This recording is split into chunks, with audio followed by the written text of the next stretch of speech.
rainouts. Well, the rains finally went away, the skies finally parted, and the Outlaws went to work at Rolling Wheels. Here's Larry with our feature presentation.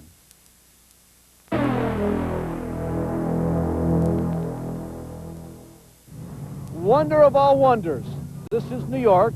This is a sprint car race, and it's not raining. Well, we've already informed you of some of the news, and certainly news that it's not dropping from the sky. But there's also another piece of very significant new information.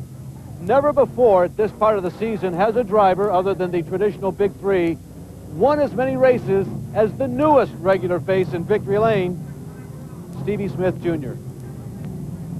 The owner, Al Hamilton, stuck it out with me. We've had some bad times and had some rough times, and he's been there the whole time. He just stuck behind us. And the guys, they've always been there too. We finally got it all put together. It takes 4 or 5 years to become a good driver on the local tracks. And then I think it takes a couple more years after that of traveling around to become a good driver with the Outlaws. I think they're a step ahead of the local drivers because they've been on so many different tracks and seen so many new things that every time we're racing with them or against them, they're just always a step ahead. So I think it might take maybe 5 or 6, 7 years of racing a sprint car to be a contender with the World of Outlaws. But tonight was not to be for the new guard, but for the most famous names in sprint car racing. Well, Smith did win his heat, but so did Sammy and fast qualifier Mark Kinzer. And when Mark won the dash, earning the feature pole, one began to wonder, another threat to the dynasty. Well, when the green dropped, so did the other shoe on Chris Esch.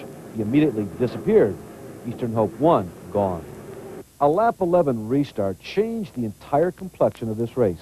After baiting him high, Swindell exploded past Donnie Kreitz for third on one of those clearly defined but still unfair outlaw restarts. Donnie's race was never the same. Eastern Threat 2, gone.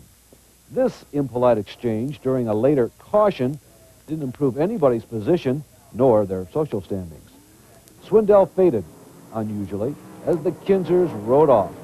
Once in traffic, Mark slipped way behind, and when Dale Lasco showed tail numbers to Mark, well, he made certain that the yellow he needed was secured.